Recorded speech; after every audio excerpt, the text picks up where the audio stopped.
Assalamualaikum warahmatullahi wabarakatuh. Alhamdulillah alladzi radda alaina ruhana. Segala puji bagi Allah Jalla Jalaluhu yang telah mengembalikan kepada kita ruh kita, yang kalau Allah berkehendak kita tidak akan bangkit lagi dari tidur kita. Kita tahu sebelum kita tidur kita berdoa. Kita mengatakan Bismikallahumma amutu wa ahya. Dengan namamu ya Allah aku mati. Dan ini penting setiap muslim untuk tidur mengingat kematian. Karena memang sebentar lagi kita akan lanjutkan tafsir dari suratul Qiyamah. Allah mengatakan kalla bal tuhibbunal ajilah wa tadharunal akhirah. Kalian tuh benar-benar mencintai dunia kalian. Padahal kita tiap hari disuruh ingat mati. Salah satunya dengan tidur dan bangun dari tidur. Kita jelas-jelas tuh mengatakan Bismikallahumma amut. Dengan namamu ya Allah aku mati. Dan dengan namamu aku hidup. Dan ketika bangun tidur kita baca doa. Alhamdulillahilladzi radda alayya ruhi. Alhamdulillahilladzi ahyana ba'dama amatana. Wa ilaihin nusyur. Segala puji bagi Allah yang telah menghidupkan kita setelah mematikan kita. Dan kelak kita akan kembali kepada Allah. Momen-momen ini apabila seorang muslim menghayatinya, insya Allah kita akan hidup semangat. Tapi kalau tidak berdoa saja tidak. Sebagian orang tidur dengan nonton, tahu-tahu ketiduran. Sebagian orang tidur dengan dengarkan musik, tahu-tahu tidur. Dan kita tahu manusia akan dibangkitkan sesuai dengan akhir kehidupan dia. Yang mati makan riba, kata Allah, alladzina ya'kuluna riba la yaqumuna illa kama yaqumul ladzi yatakhabbathu syaitanu minal mas. Orang yang makan riba mati tetap makan riba, maka dia akan dibangkitkan pada hari kiamat seperti orang yang kerasukan setan. Maka usahakan kita menutup tidur kita ya dengan doa. Jangan sampai lupa. Ada yang doa tapi tidak menghayati doanya. Itu anak kecil. Karena anak kecil belum bisa nalar. Nalarnya belum jalan. Yang penting dia hafal. Makanya disebutkan berkaitan dengan ilmu ini, al-ilmu fi sighari kan naqshi 'alal hajar. Ilmu di waktu kecil itu seperti mengukir di atas batu. Lengket tuh, Masya Allah. Bapak-bapak, ibu-ibu bisa lihat anaknya lebih pandai daripada orang tuanya. Tapi dari sisi hafalan. Karena memang dia hafal aja. Artinya apa? Kebanyakan belum ngerti. Tapi akan datang satu masa dia mulai memahami apa yang dia baca. Kita yang udah tua, gak hafal gak apa-apa. Sebelum tidur buka kitab, baca doa. Doa sebelum tidur tuh banyak. Tapi intinya semuanya mengingat kematian. Di antara doa yang biasa dibaca oleh Nabi alaihissalam, subhanallah ya, ana lama gak baca itu doa. Memang ilmu itu perlu dimurojaah, perlu dibaca lagi, diingat lagi, kemudian kita termotivasi untuk baca lagi. Doa itu pendek, tapi sering Nabi baca alaihissalatu wassalam sebelum tidur. Doa itu bunyinya Allahumma qini adzabak yauma tab'atsu ibadak. Allahumma qini adzabak yauma tab'atsu ibadak. Ya Allah, selamatkan aku dari azab-Mu pada hari Kau membangkitkan hamba-hamba-Mu. Mau tidur tuh bacanya. Karena kau akan berpisah dengan dunia. Akan berpisah dengan dunia. Pasti perpisahanmu, kembalinya ruhmu, wallahu a'lam. Maka kita bersyukur kepada Allah Subhanahu wa taala. Allah mengembalikan ruh kita. Ana semalam tidur di rumah sakit dampingi ayah. Ana lihat ayah itu bolak-balik kanan kiri. Ana bangun, enggak apa-apa, Ba. Enggak apa-apa, Ba. Tadi enggak apa-apa kata dia. Dalam hati Allah ya. Ana nggak tahu, mungkin pagi ana bangun beliau sudah pergi. Tapi alhamdulillah, semoga Allah memberikan umur yang berkah kepada kita semua. Allahumma salli wa sallim ala sayyidina Muhammad wa ala alihi wa ashabihi ajma'in. Ya Allah, semoga salawat-Mu dan salam-Mu senantiasa Kau curahkan untuk hamba kekasih-Mu, untuk baginda Nabi kita Muhammad sallallahu alaihi wasallam, untuk keluarga beliau, untuk istri-istri beliau, untuk putra-putri beliau, dan untuk seluruh sahabat Nabi. Semoga Allah meridai kita bersama mereka. Amma ba'd, jemaah, kita lanjutkan membaca ayat-ayat Allah ini yang kita diperintahkan untuk membacanya. Ingat, ayat yang pertama turun kepada Nabi kita apa? Iqra. Umat Islam itu umat Iqra. Tapi kalau kita melihat ada pergeseran. Ternyata ada sebagian bangsa yang suka membaca. Kita yang seharusnya suka membaca, jadi nggak suka membaca. Sebagian orang kata, siapa umat Islam nggak suka baca, Ustaz? Suka baca umat Islam. Tapi baca apa? Baca status, baca WA, baca Facebook, baca Twitter. Wallah, itu yang kita baca, jemaah. Baca berita.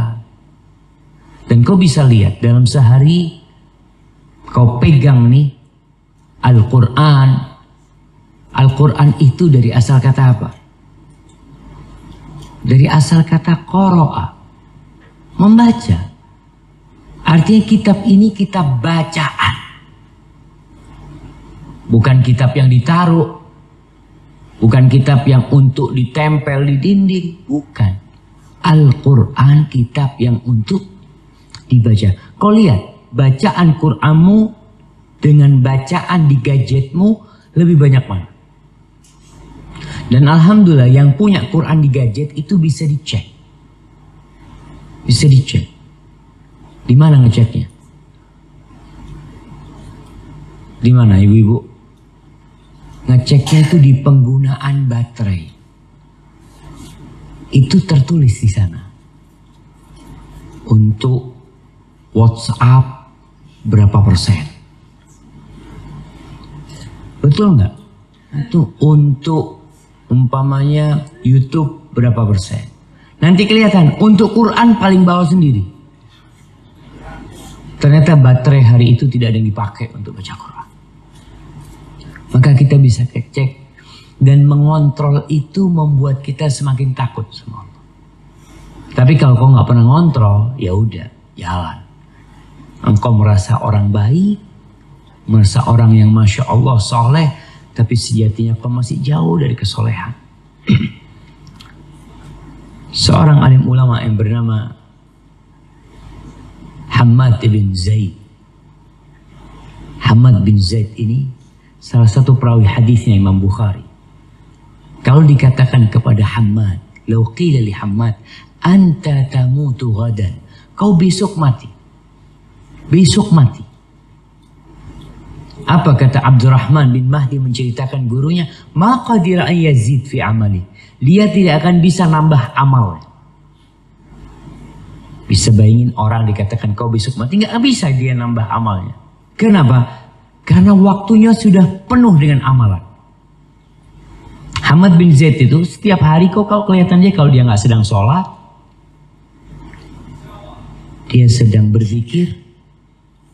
Kalau dia nggak berzikir, dia sedang ngajar.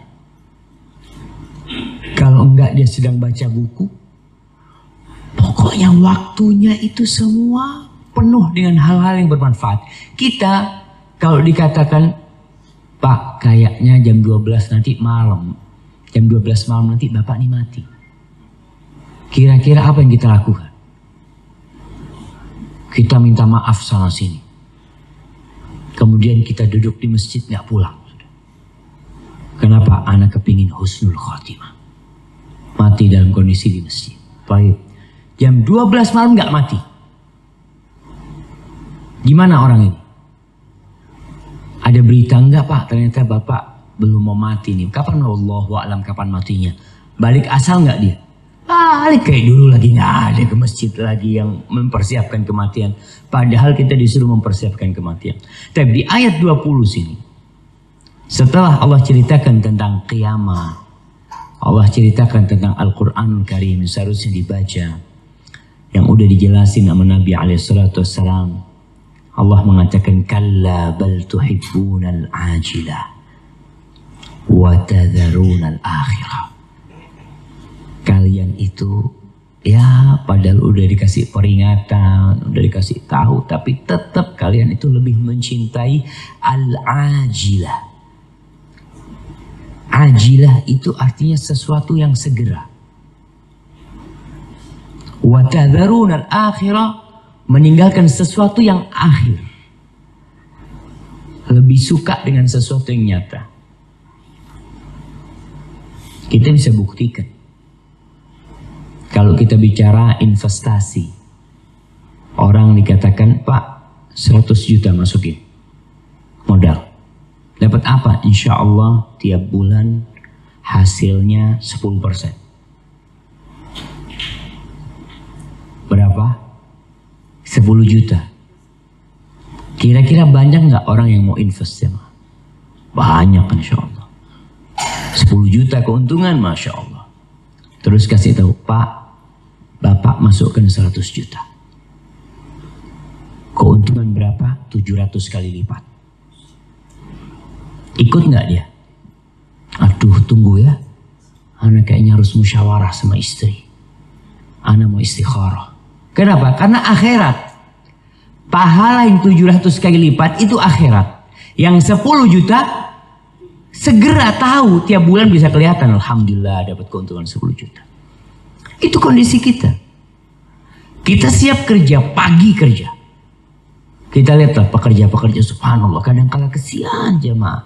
Anak melihat kuli bangunan. Berapa sih digaji dia? Wallahi mungkin digaji kalau di Jember ini 60 lah, 65. Tukang itu 60-65. Kalau kulinya yang bantu itu 50 lah. Dia bisa kerja dari jam 7 sampai jam 3. Tapi dengar azan gak sholat. Kenapa? Karena pahalanya kerja bangunan itu jelas. Kapan nanti hari Sabtu dapat duit? Kalau pahalanya sholat, kan gak kelihatan. Allah sudah mengatakan hal ini.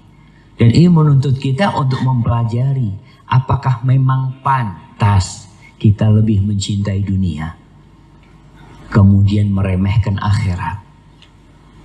Orang tuh nanti nih akan dijelaskan bagaimana pahala di akhirat dan bagaimana pahala di dunia. Allah mengatakan wujuhu yawma idzin nadhirah. Padahal tuh akhirat nanti kekal dan abadi. Wajah manusia pada waktu itu semuanya berseri-seri, yang masuk surga. Berseri-seri bahagia. Sampai kapan berseri-serinya? Tanpa batasan. Kita berseri-serinya kalau dapat duit di dunia berapa lama? Bapak-bapak lah, ketika wisuda, bahagia banget. Berapa lama dia berseri-seri?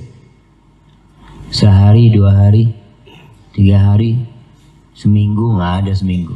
Mikir ini mau kerja di mana sekarang ini.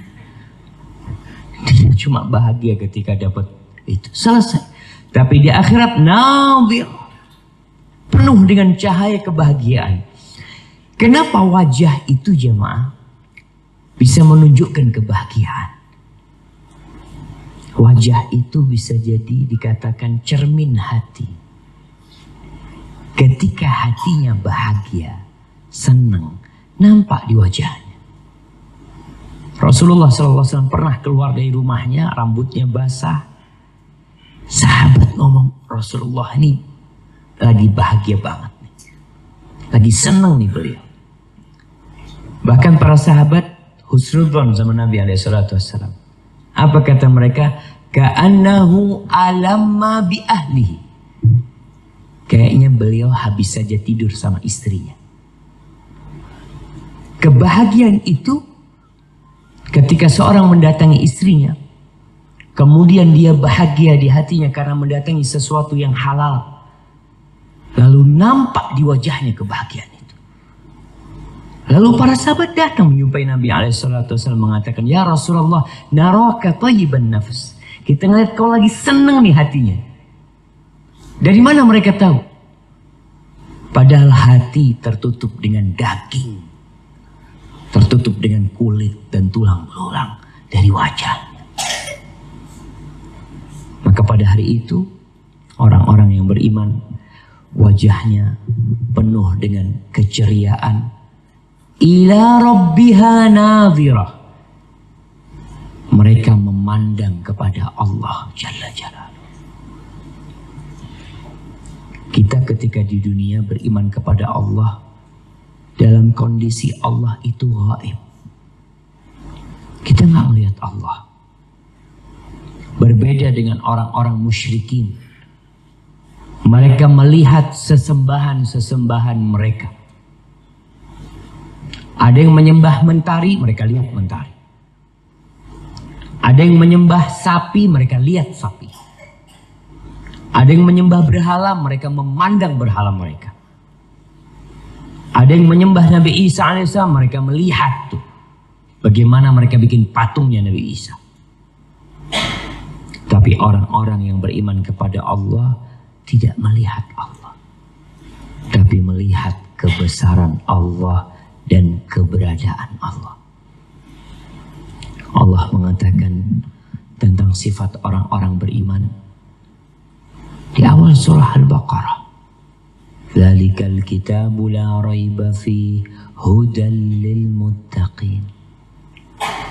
Itu kitab tidak ada keraguan di dalam yang sekarang kita baca. Petunjuk buat orang-orang yang bertakwa. Siapa orang-orang yang bertakwa? Alladzina yu'minuna bil ghaib. Di antara sifat mereka adalah yu'minuna bil ghaib. Mereka beriman dengan yang ghaib. Kita beriman dengan Allah. Kita beriman dengan malaikat-malaikat Allah. Kita beriman dengan banyak hal. Padahal kita nggak melihatnya. Maka nanti di akhirat orang-orang beriman dikasih ganjaran oleh Allah. Dan ini mazhab ahli sunnah wal jamaah. Bahwasanya berdasarkan hadis-hadis yang banyak sekali. Yang diriwayatkan Imam Bukhari, Imam Muslim dan imam-imam lainnya. Nanti orang-orang yang beriman akan melihat Allah. Ketika di padang mahsyar. Tatkala semua orang sudah mengikuti sesembahan-sesembahan mereka menuju ke neraka jahanam bersama sesembahan mereka. Orang-orang yang beriman berhenti.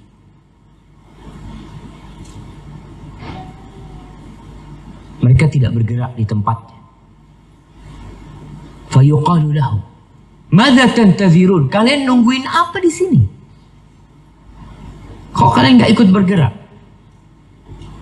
Hatta ya'tiya Rabbuna. Kita nunggu Tuhan kita datang. Baru kita akan jalan. Ketika itu Allah menyingkap hijabnya. Dikatakan kepada mereka, kalian kalau melihat Tuhan kalian, kalian tahu. Padahal kalian nggak pernah ngelihat. Iya, kita akan tahu. Dari mana? Dari sifat-sifat Allah. Yang sudah dari nama-nama Allah yang disebutkan dalam Al-Quran dan Sunnah. Maka akhirnya Allah menyingkap dirinya dan mereka ikut Allah Jalla Jalla. Dan nanti di surga mereka akan melihat Allah lagi. Tiap hari Jumat mereka akan melihat Allah. Semua sesuai dengan amalannya. Ada yang melihat Allah mungkin sehari 2 kali. Setiap mereka melihat Allah, mereka akan mendapatkan kenikmatan yang membuat mereka lupa dengan kenikmatan yang ada di surga Allah. Tapi setelah itu mereka kembali kepada kenikmatan mereka. Itulah yang disebut dengan ziyadah. Lilladzina ahsanul husna wa ziyadah. Buat orang-orang yang berbuat ihsan, itu surga. Wa ziyadah, dan tambahan. Ada bonus buat mereka. Apa ziyadah? Ziyadahnya adalah melihat Allah Subhanahu wa taala. Wa wujuhu yawma idzin basir. Tapi ada orang-orang pada waktu itu yang wajah mereka muram, sedih. Dan kau bisa lihat jemaah, orang muram dan sedih itu dari wajahnya. Walaupun kadang-kadang dia berusaha untuk tertawa, berusaha untuk tersenyum, kau lihat ada kesedihan yang mendalam di wajah mereka. Kalau nanti mereka tidak bisa menampakkan kebahagiaan. Kenapa? Tadhunnu an yuf'ala biha faqirah. Dia yakin akan mendapatkan azab. Ini belum diazab nih. Masih di padang mahsyar. Mereka ya sudah, azab itu sudah berjalan sebenarnya ketika mereka berada di alam barzakh. Ketika dibangkitkan, kita tahu orang-orang yang sombong dibangkitkan dalam wujud apa? Seperti semut-semut kecil yang diinjak-injak oleh orang nanti. Orang yang korupsi, orang yang mencuri akan bawa barang curian dia nanti pada mahsyar.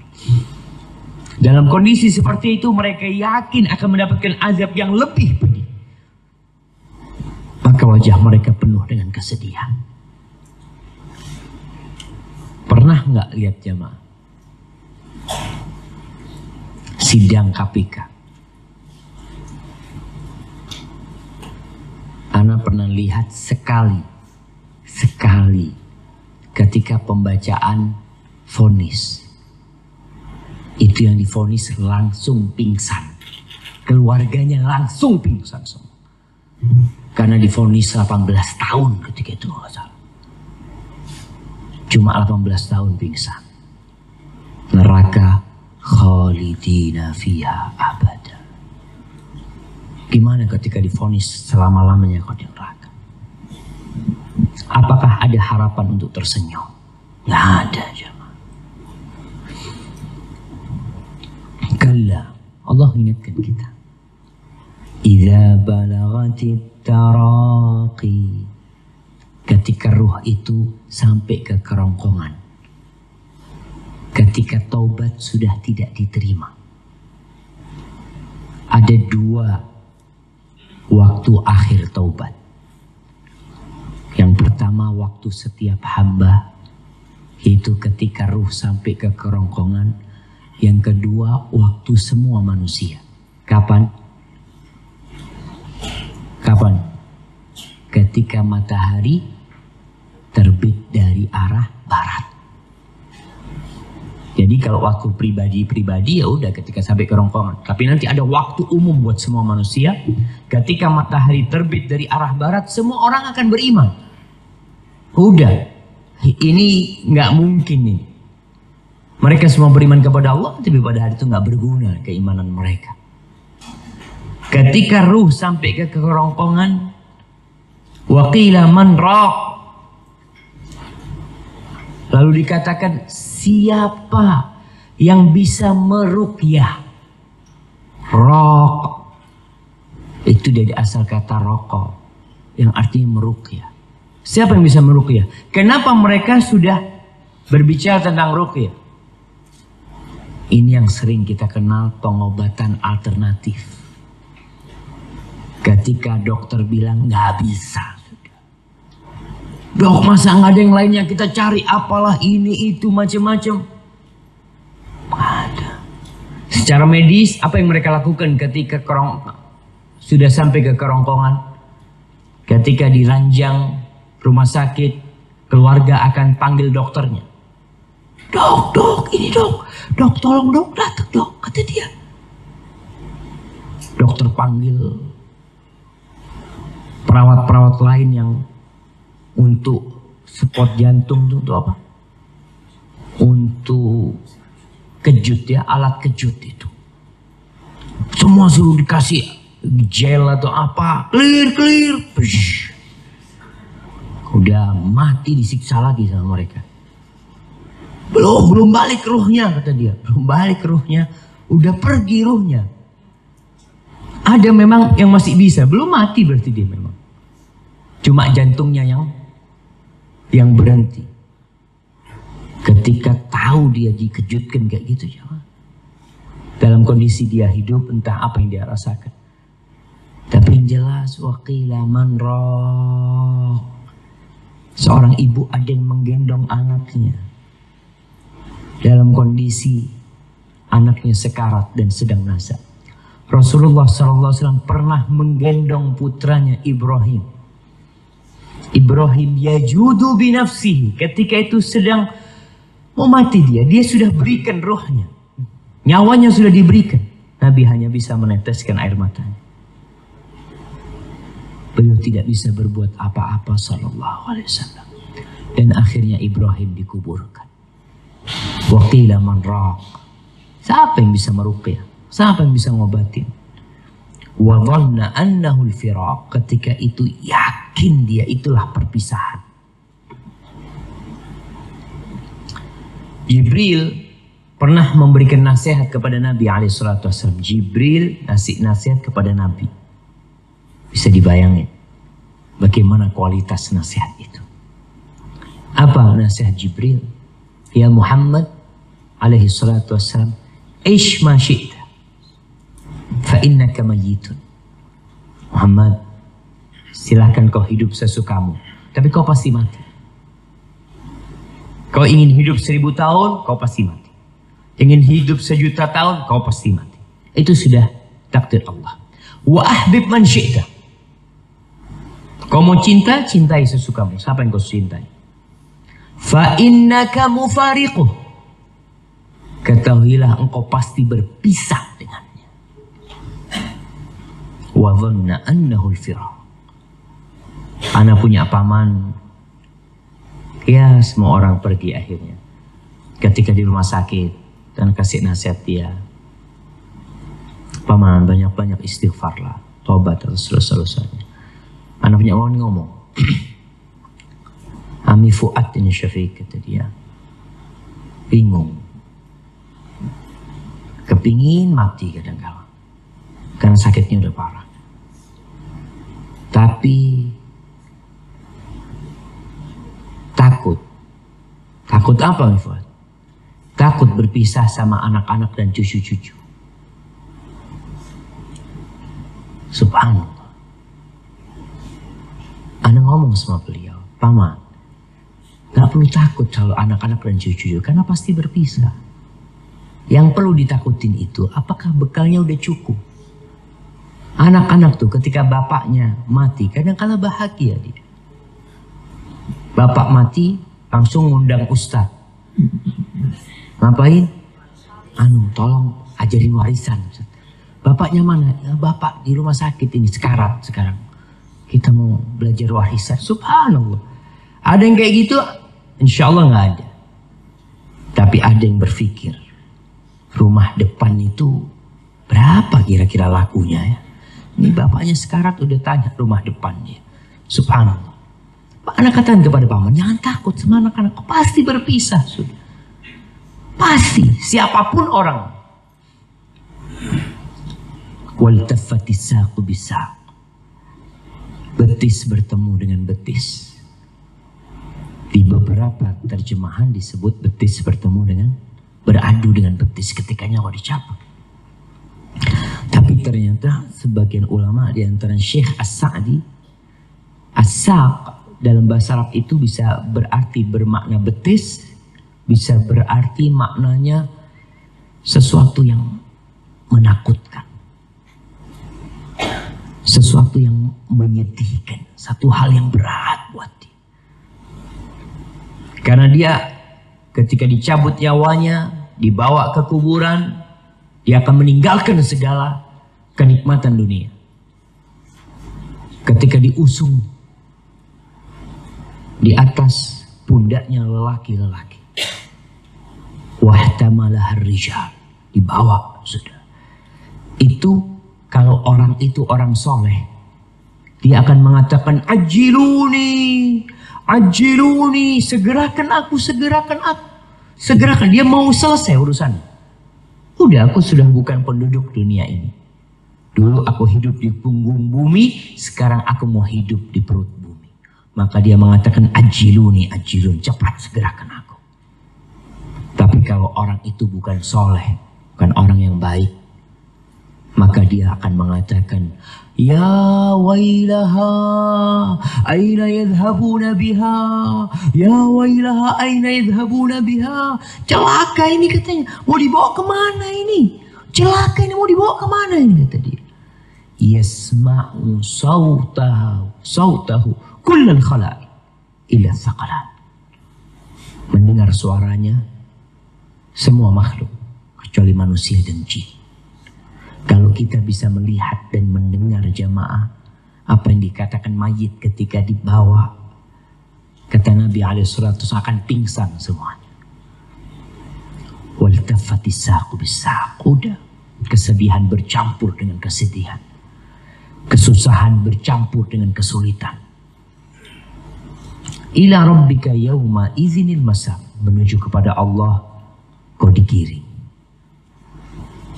Makanya orang kalau dapat musibah ngomong apa? Inna lillahi wa inna ilaihi rajiun. Nih, ila rabbika yauma idzin masaq, kau akan kembali kepada Allah, diantarkan kepada Allah. Fala saddaqa wala shalla. Nih orang sholat enggak, percaya enggak, percaya enggak, sedekah enggak, sholat juga enggak. Ada orang kayak gitu. Yang kemarin kita sebutkan, manusia ada 4 macam berkaitan dengan ilmu dan amal. Siapa yang bisa jawab? Kita kasih hadiah. Ambilkan tas anak ini. Kayaknya masih ada hadiah di situ. Kayaknya. Baik.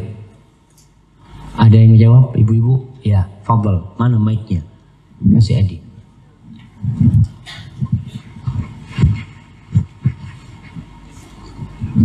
Bismillah.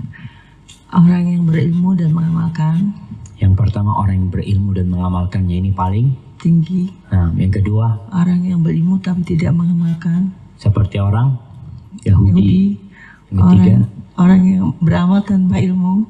Orang beramal tanpa ilmu, seperti Nasara. Orang-orang Nasara. Yang keempat, orang yang tidak berilmu dan tidak mengamalkan. Masya Allah, barakallahu fikum, fadal lagi, Masya Allah. Nah, tuh, dia orang ini ilmu nggak punya, percaya enggak, karena keyakinan itu dengan ilmu tentunya, bukan dengan ikut-ikutan. Sholat enggak, walakin kadzdzaba wa tawalla. Tapi dia mendustakan. Jadi kalau yang pertama shaddaq, yang artinya tidak mempercayai, fala shaddaq, Allah katakan walakin kadzdzab. Yang terjadi dia malah mendustakan. Dan banyak jemaah orang Islam tapi mendustakan. Nggak percaya sama Quran lagi. Orang Islam menganggap Al-Quran tidak relevan dengan sekarang rame LGBT. Antum tahu pendukung LGBT Muslim apa kafir?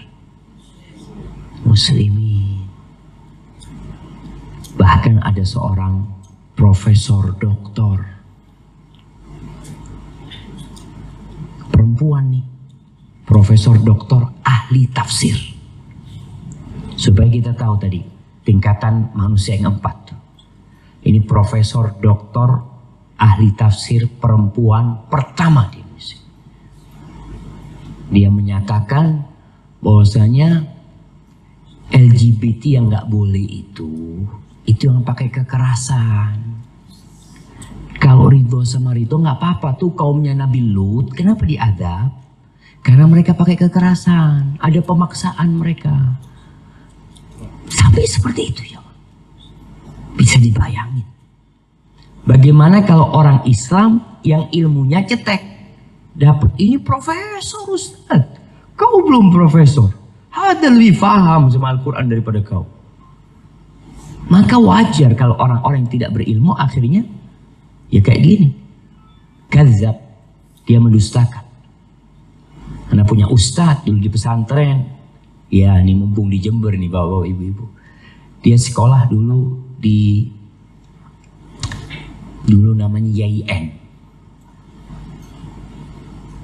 ngajar di pesantren, dapat 6 bulan, kan bolak-balik Jember Bondoso, dapat 6 bulan nggak sholat, ustadz tidak sholat. Kan masih, kenapa ustadz kata dia? Dia mengatakan Allah berfirman, lihat, ada dalilnya aja. Aqimis sholata li dzikri. Tegakkan sholat untuk mengingatku. Jadi sholat ini hanya sarana. Tujuannya adalah mengingat Allah. Kalau sudah ingat Allah, ya nggak usah sholat lah, kata dia. Bayangkan, sekolah di perguruan tinggi Islam. Tadi profesor tuh itu ngajar di perguruan tinggi Islam di Jakarta atau di Depok sana. Mengatakan seperti itu. Kadzab, mendustakan. Wa tawalla, dan berpaling dia. Tidak beramar ma'ruf nahi mungkar, nggak mau nyuruh orang kepada kebaikan, nggak mau menghalangi orang dari kemungkaran, yang ada malah mengajak orang melakukan kemungkaran. Model-model kayak gini nih, orang-orang yang tidak percaya, orang-orang yang tidak sholat seperti itu. Tsumma dzahaba ila ahlihi yatamatta. Ini yang parah. Dia pulang ke keluarganya, kayaknya nggak ada apa-apa, tidak merasa dosa. Pulang ke keluarganya, apa kau? Menurutmu pendapatku salah? Enggak, dia merasa nggak ada masalah, jemaah. Ini yang paling berat, jemaah.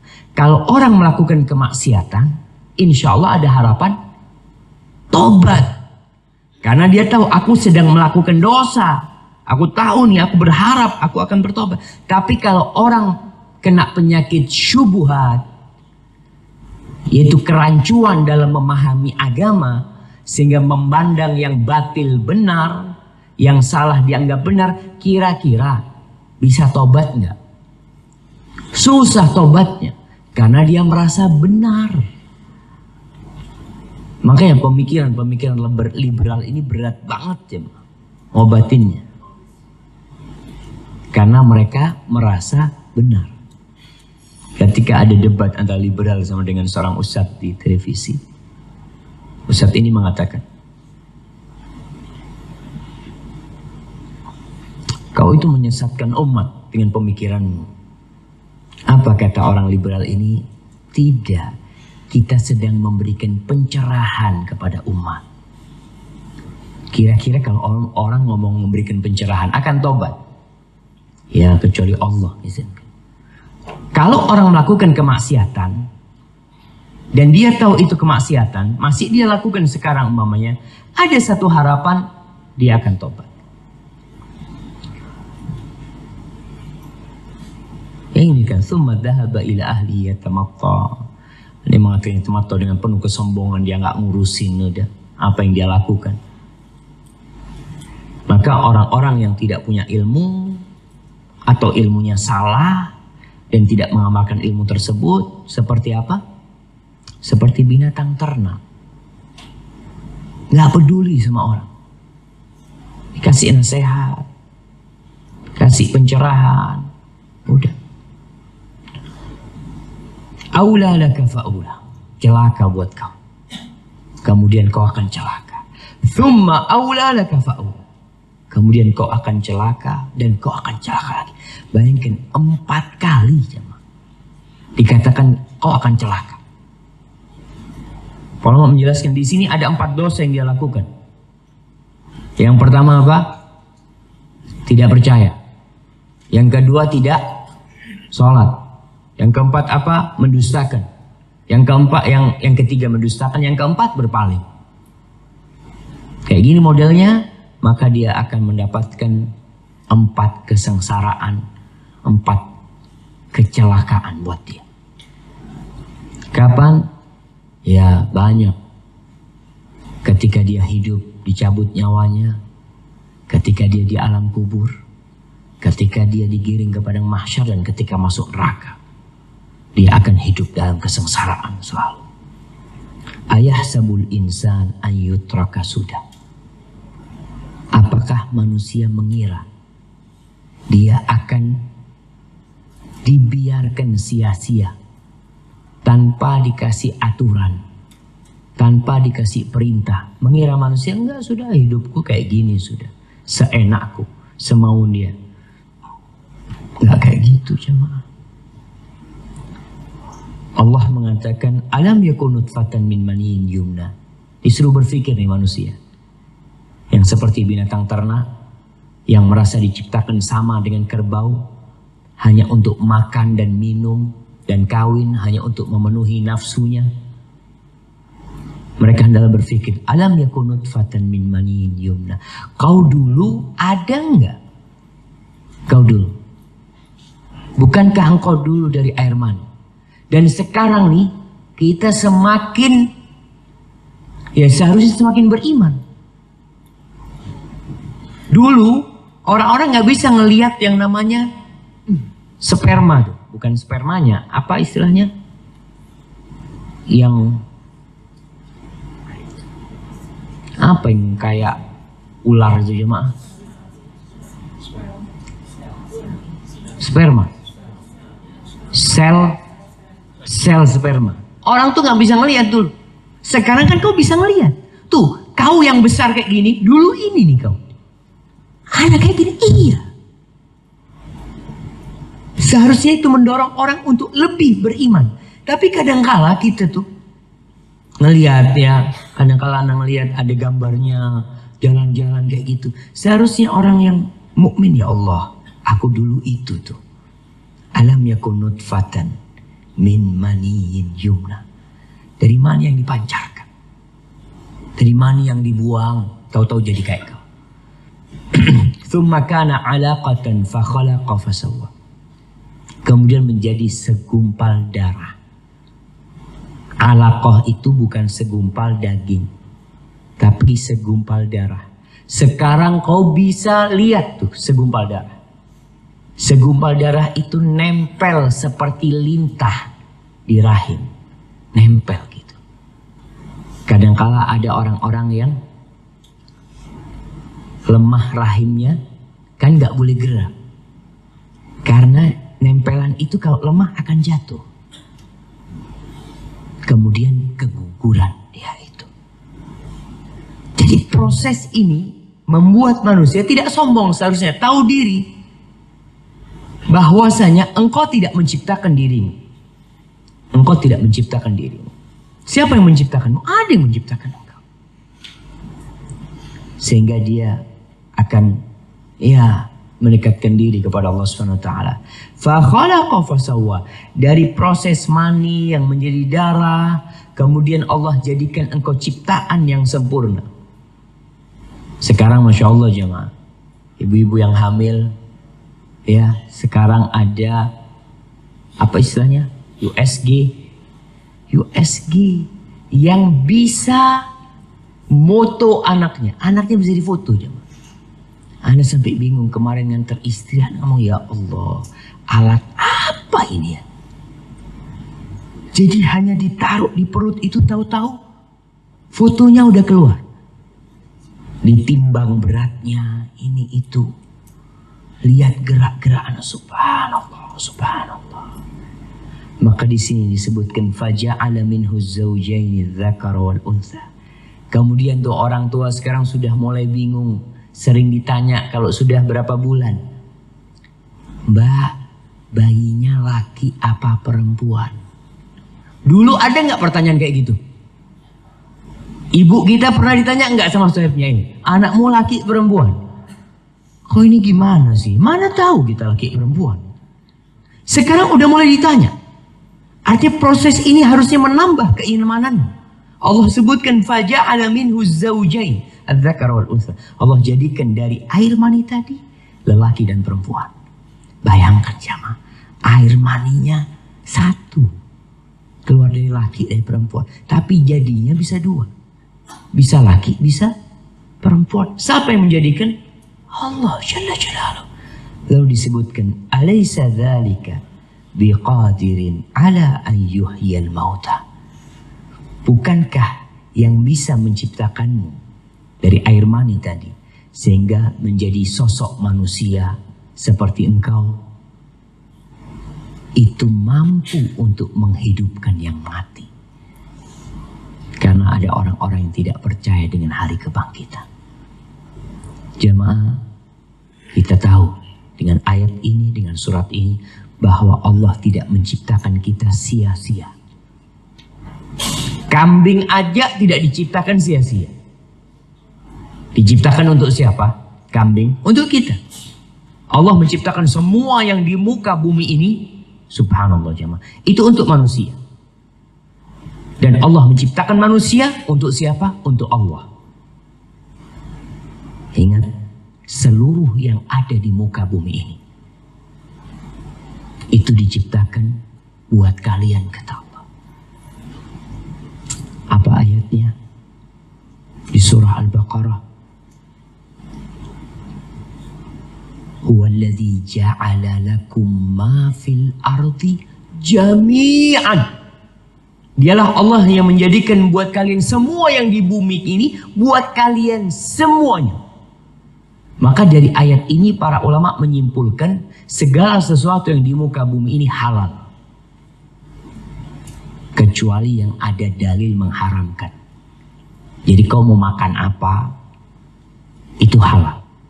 Karena Allah menciptakannya buat kau mau pakai apa, halal. Kecuali ada dalil yang mengharamkan. Seperti emas. Boleh nggak laki pakai emas? Boleh pakai emas.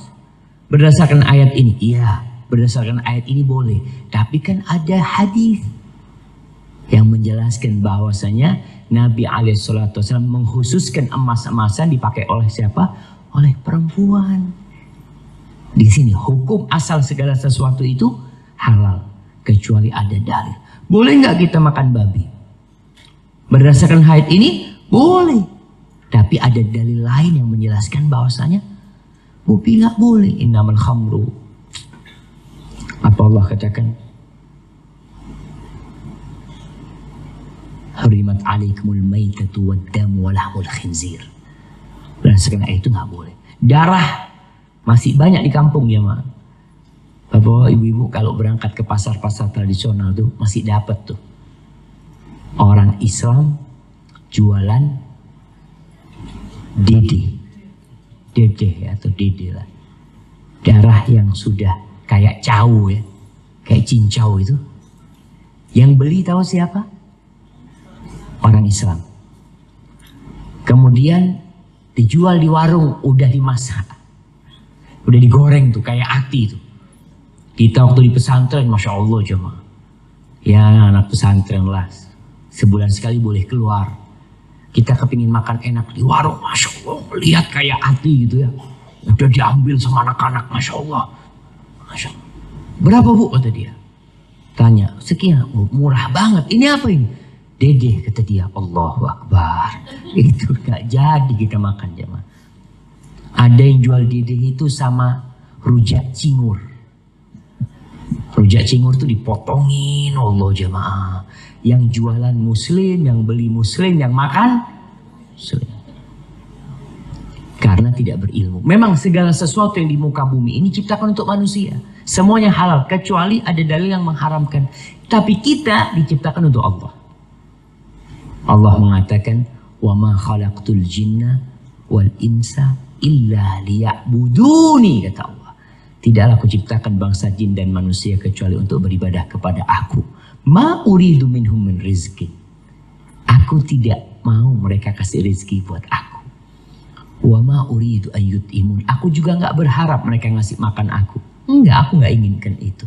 Kenapa? Innallaha huwar razzaq dzul quwwatil matin. Yang ngasihkan rezeki semua tuh aku, kata Allah. Jadi semuanya Allah ciptakan buat kita, tapi kita ciptakan buat Allah, namun ada yang lupa diri bahwa dia diciptakan untuk Allah dan mengabdi kepada Allah Jalla Jalaluh. Maka jemaah, di akhir pertemuan ini coba kita lihat pengabdian kita untuk Allah itu berapa persen dalam kehidupan ini. Tadi disebutkan kita lebih cinta dengan dunia. Karena apa? Karena dunia segera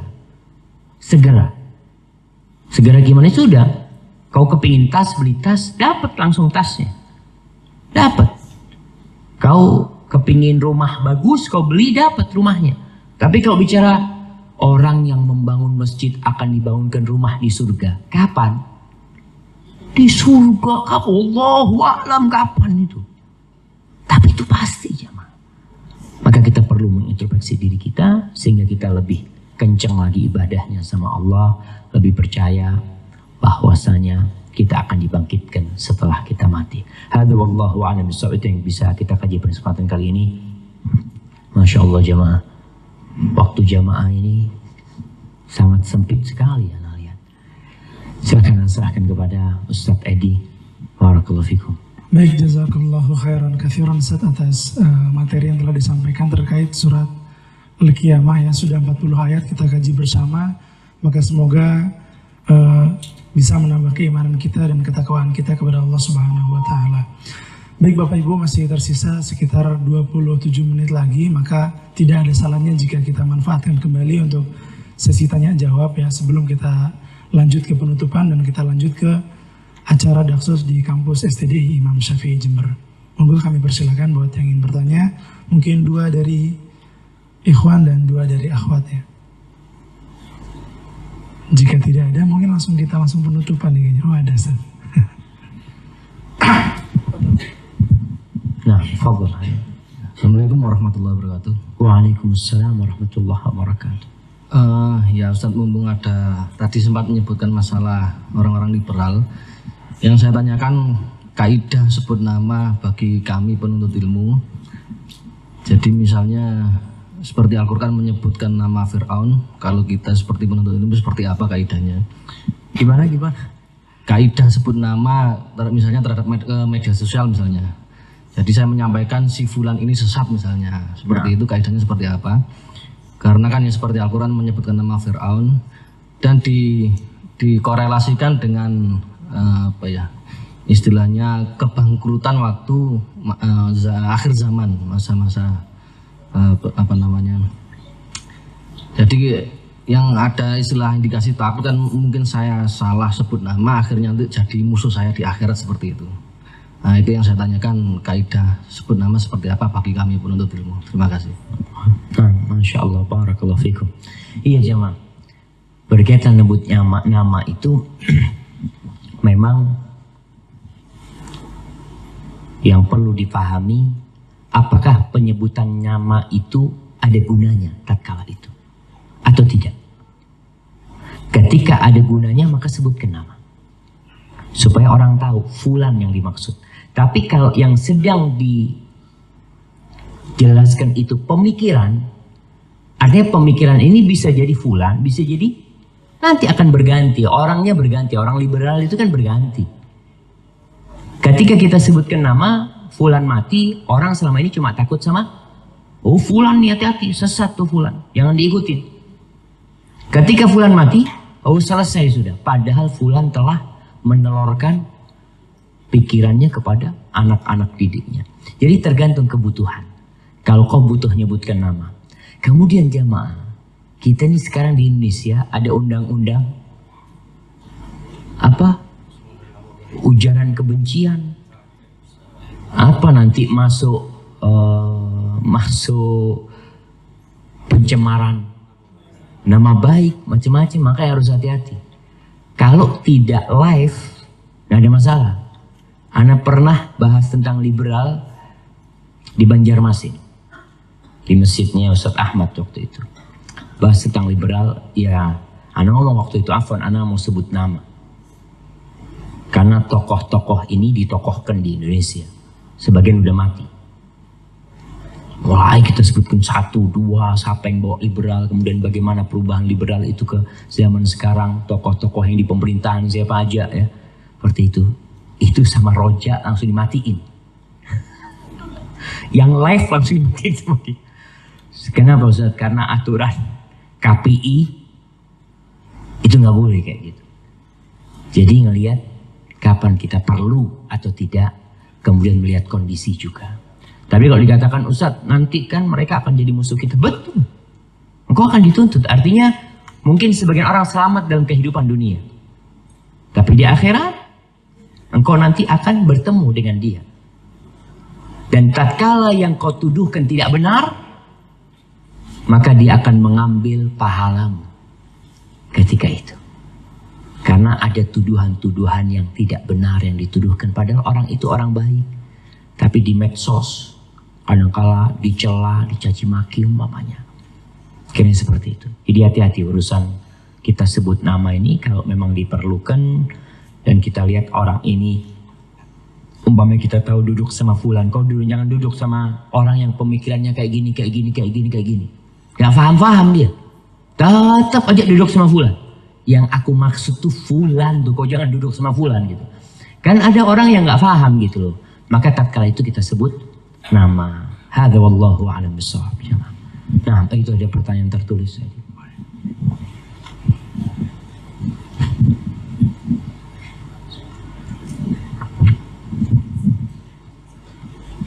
Assalamualaikum warahmatullahi wabarakatuh. Waalaikumsalam warahmatullahi wabarakatuh. Ustaz tanya, bolehkah seorang muslim karena penyakit akidah, tulisannya sebentar.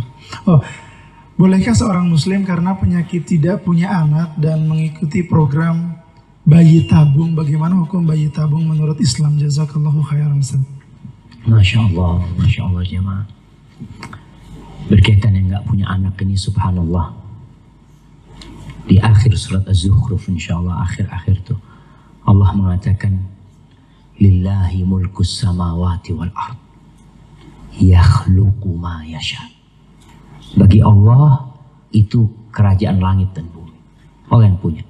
Yakhluqu ma yasha. Allah menciptakan yang Allah kehendaki. Yahabu liman yasha'u inathan wa yahabu liman yasha'u dhukur aw yuzawwijuhum dhukranan wa inatha wa yaj'alu man yasha'u aqima innahu alimun qadir. Allah tuh ciptakan sekehendak Allah. Ada yang Allah kasih anaknya semua perempuan. Semuanya perempuan. Ada anaknya semuanya laki. Ada yang anaknya Masya Allah laki sama perempuan. Dan ada sebagian yang Allah jadikan aqima, mandul, gak bisa punya anak. Innahu alimun qadir. Allah tuh maha mengetahui dan maha bisa. Semuanya mau dikasih bisa. Tapi Allah maha mengetahui. Fulan mungkin gak dikasih anak memang. Karena kalau punya anak kayaknya dia jadi lupa sama Allah. Kita kan gak tahu.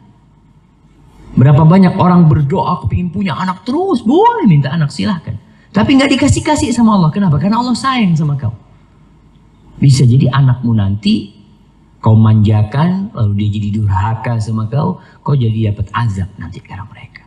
Tapi tetap kita diperintahkan untuk berusaha punya anak. Minta Nabi Ibrahim doa. Rabbi habli minas salihin. Terus beliau doa. Nabi Zakaria gak putus asa berdoa minta anak ya. Berusaha untuk punya anak gak ada masalah. Karena apa? Karena anak termasuk aset akhirat. Bukan aset dunia. Aset akhirat. Bagaimana tatkala kau mati ada yang terus mendoakan. Anakmu mati insya Allah cucumu terus mendoakan. Seperti itu. Baik, bagaimana dengan mengikuti program bayi tabung yang termasuk salah satu cara untuk mendapatkan anak? Apakah diperbolehkan? Fatwa para ulama, mereka membolehkan bayi tabung dengan catatan aman. Aman apa? Aman dari bercampurnya mani. Jangan-jangan nanti maninya orang, spermanya orang yang digabungin di sana. kemudian disuntikkan ke tubuhnya. Kemudian kalau umpamanya gimana Ustaz? Ini suami istri sudah sperma dan sel telurnya udah jadi, tapi disuntikkan ke rahimnya orang lain. Boleh nggak? Nggak boleh. Disuntikkan ke rahimnya istri suami yang kedua. Boleh nggak? Nggak boleh. Karena itu spermanya si istri yang pertama umpamanya. Jadi ada banyak pembahasan para ulama, maka bayi tabung diperbolehkan kalau dibutuhkan aman tadi. Aman dari bercampurnya nasab. Jangan sampai orang bikin bayi tabung dalam kondisi yang tidak aman. Sekarang ada bank sperma. Boleh nggak seorang istri, suaminya mati, suaminya meninggal dunia, si istri kemudian tidak menikah lagi, tapi ingin punya anak lagi? Bisa nggak? Bisa. Karena sperma suaminya ada di bank sperma. Dia ambil, suntikan, boleh nggak jemaah? Kenapa nggak boleh? Kenapa nggak boleh? Oh, suaminya. Kenapa? Timbul fitnah. Karena timbul fitnah. Nah, karena sudah selesai meninggal suaminya. Dulu suamimu, sekarang sudah orang mati. Artinya tidak boleh karena pernikahannya sudah putus, sudah selesai. Dia bukan suamimu, maka nggak boleh. Maka berkaitan dengan hal ini banyak yang dibicarakan oleh para ulama tentang hal itu. Bagaimana kalau suaminya masih hidup, tapi suaminya tabrakan? Kemudian kata dokter divonis tidak bisa punya anak, tapi dia punya sperma yang sudah disimpan. Boleh nggak sekarang? Boleh. Karena suaminya ada dan itu spermanya suaminya. Dengan catatan tadi ya mah, aman. Jangan-jangan banknya ambil spermanya siapa, taruh, lihat lu anaknya kok kayak gini rupanya. Ini spermanya siapa? Ya kiranya seperti itu. Wallahu a'lam bishawab. Itu yang dijelaskan oleh para ulama ya, yang dibahas oleh para ulama seperti itu. Barakallahu fiik. Baik, masih sisa 2 penanya lagi. Oh, ada lagi.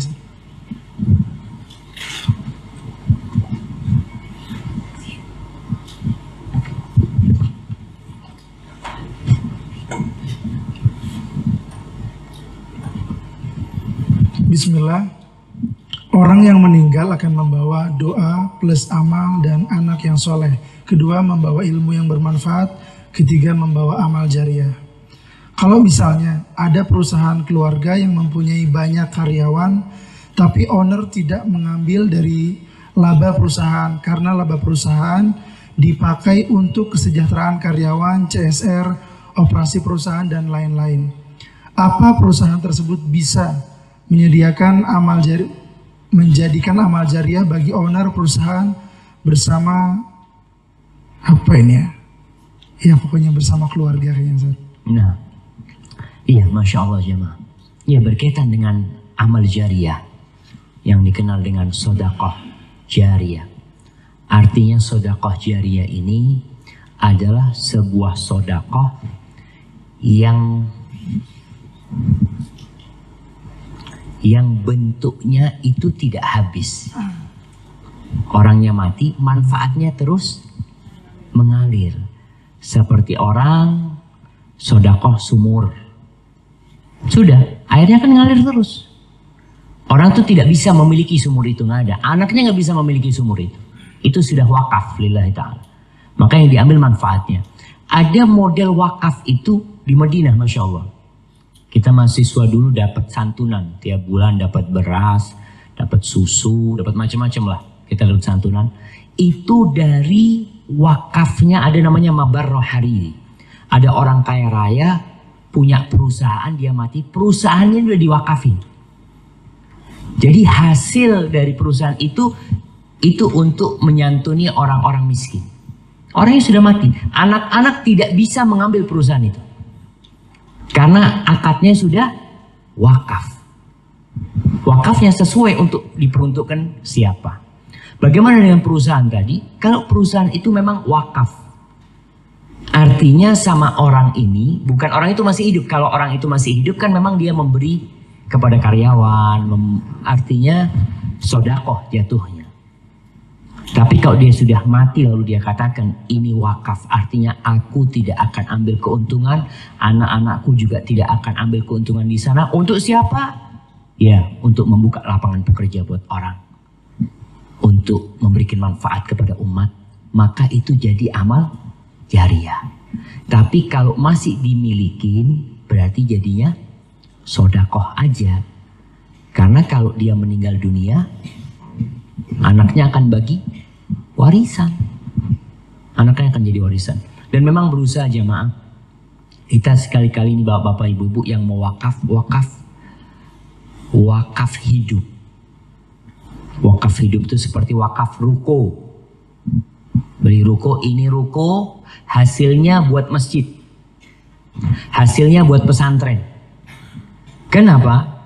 Ya sudah, ruko itu tidak bisa diperjualbelikan, hasilnya yang diberikan ke pesantren. Banyak orang itu nyumbang duit ke pesantren, nyumbang duit, memang 100 juta, dipakai habis, nanti butuh duit lagi dia, sumbang lagi.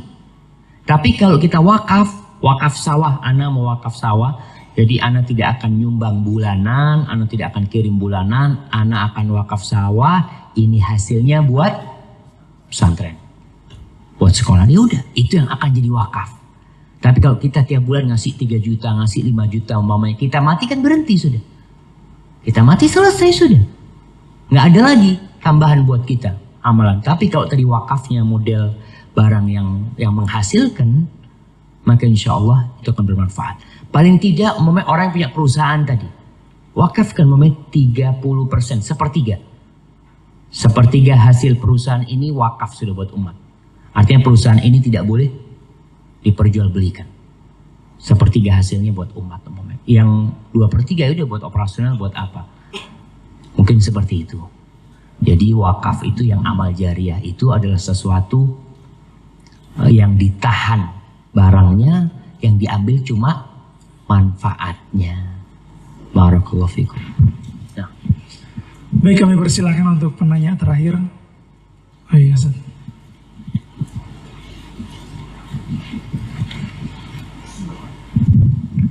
Assalamualaikum warahmatullahi wabarakatuh, Ustaz. Waalaikumsalam warahmatullahi wabarakatuh. Saya mau bertanya tentang asuransi kesehatan, Ustaz. Saya kan kerjanya di rumah sakit, jadi ngurusi tentang asuransi.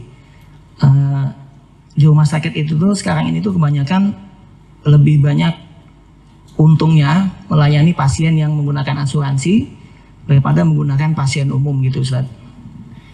Jadi ada aturan dari pusatnya bahwa rumah sakit boleh menarik biaya tambahan kalau pasien pakai asuransi.